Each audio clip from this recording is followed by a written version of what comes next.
Hello everyone, once again welcome back to my channel. तपाईँहरूलाई मेरो च्यानलमा फेरि पनि स्वागत छ। अनि आज चाहिँ हामी पोखराको गौरीघाट स्थितमा रहेको रत्न मन्दिर जाँदैछौँ। रत्न मन्दिर चाहिँ राजा महेन्द्रले आफ्नो श्रीमतीको लागि, रानीको लागि बनाएको दरबार हो। पहिला चाहिँ यो बन्द थियो, अहिले चाहिँ सर्वसाधारण सबैको लागि खुल्ला भएको छ। Let's go guys. प्रवेशद्वार चाहिँ यहाँ रहेको छ। हामी चाहिँ यहाँबाट भित्र छिरेर चाहिँ टिकट लिनुपर्छ। टिकट चाहिँ पर पर्सन 100 रुपियाँ भनेको छ। 100 रुपियाँ चाहिँ मलाई अलिकति महँगो नै लाग्यो, किनकि अहिले चाहिँ गभर्मेन्ट सरकारी भएको कारणले गर्दाखेरि चाहिँ अलिकति सस्तो हुनुपर्ने, तर महँगो भयो। अनि हजुरहरूले चाहिँ फ्रीमा चाहिँ स्क्यान गरेर वाइफाई पनि चलाउन सक्नुहुन्छ। टिकट काटेर काउन्टरबाट भित्र छिरिसक्यो। हामी चाहिँ रत्न मन्दिर जाँदैछौँ।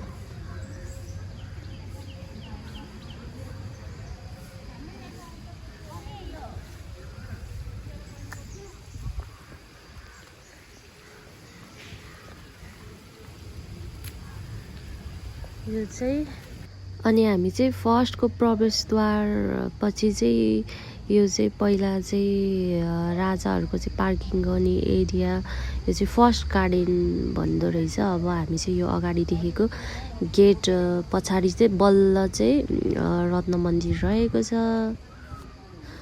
यो पार्किङ एरिया, यो गार्डन चाहिँ एकदम राम्रो, सफा, हरियो, एकदम राम्रोसँग मेन्टेन गरेर राखेको रहेछ। अनि यहाँ चाहिँ सानो वाटरफल, वाटर पट जस्तो छ। यो पनि कस्तो राम्रोसँग बनाएर राखेको छ। फुलहरू वरिपरि एकदम आकर्षण देखिन्छ। अनि यो पानी चाहिँ एकदम चिसो रहेछ होइन।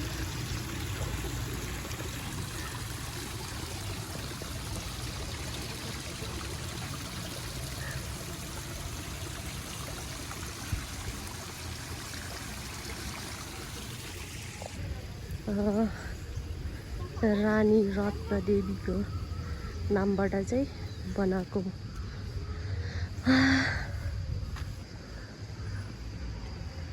भित्र जाँदैछौँ।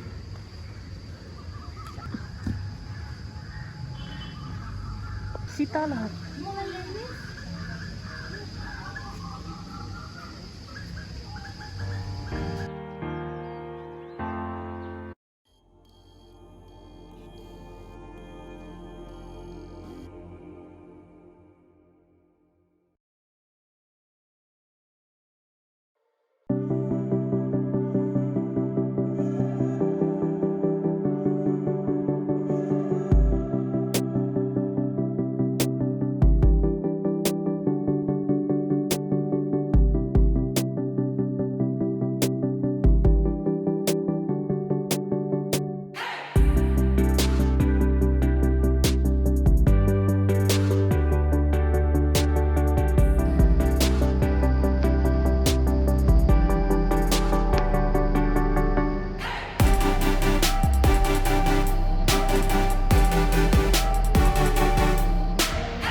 मोटर बोट के त्यो पानीमा चलाउने त्यो चाहिँ मोटर बोट हो।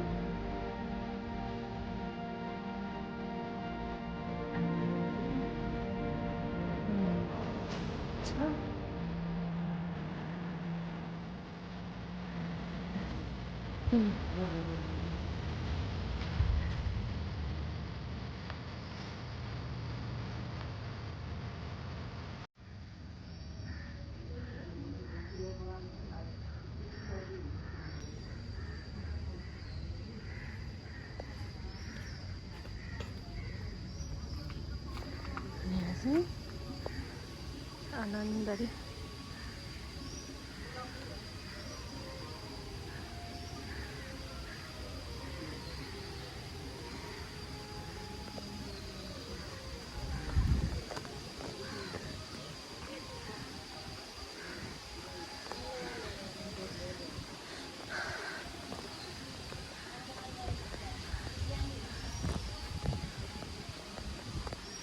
यता चाहिँ जान निषेध गरिएको छ। यो ठाउँमा चाहिँ यता जान पाउँदैन। बाट चाहिँ मजाले ताल हेर्न मिल्छ।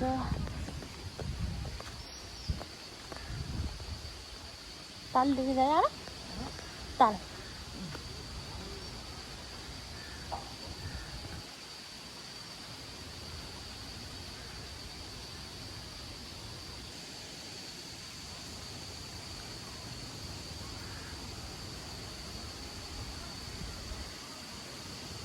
यहाँबाट चाहिँ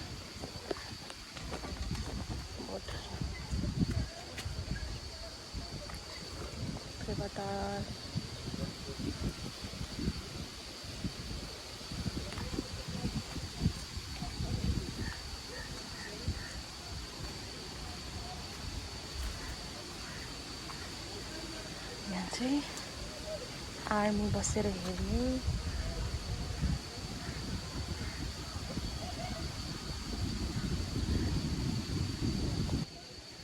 अहिले चाहिँ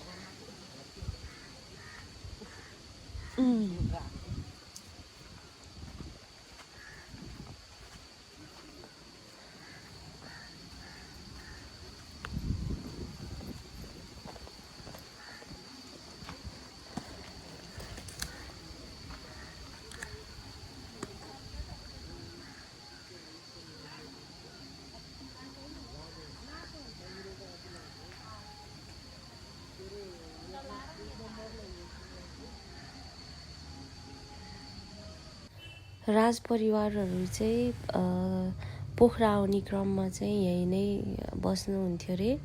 यो महल चाहिँ अहिले चाहिँ फिलहाल बाहिरको लागि मात्रै हेर्न मिल्छ। भित्र चाहिँ गएर हेर्न मिल्दैन किनकि भित्र चाहिँ निषेध गरिएको छ। मेबी अब पछि पछि बिस्तारै खुल्दै जान्छ होला।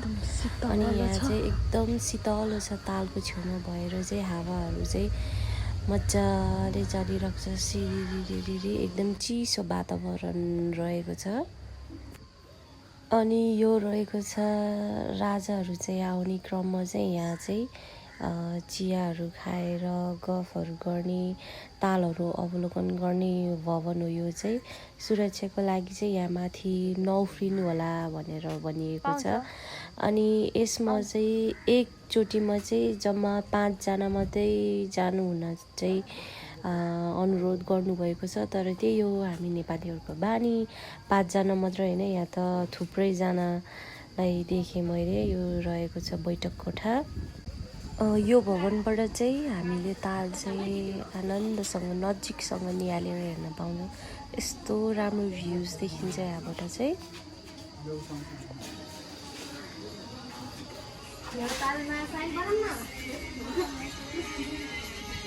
तालको वरिपरि चाहिँ हरियो वन जङ्गल भएको कारणले गर्दाखेरि होला ताल चाहिँ एकदम हरियो सुन्दर देखेको छ। यो भ्यू चाहिँ यस्तो राम्रो छ होइन।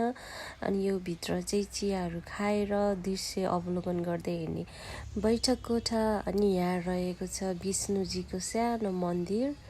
अनि यहाँबाट चाहिँ यस्तो राम्रो हावा सरर चलेर चाहिँ भ्युजहरू कस्तो राम्रो देख्छ। यो हेरेर चाहिँ हेरौँ हुन्छ यस्तो रमणीय वातावरण रहेको छ होइन ओ माई गड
ओके एभ्रिवान अनि आज चाहिँ यति भन्दै आजको भिडियो चाहिँ यहीँ एन्ड गर्छु अनि तपाईँहरूलाई चाहिँ मेरो भिडियो कस्तो लाग्यो तल कमेन्ट गर्नुहोला and do not forget to like share comment and subscribe to my channel guys bye bye see you next video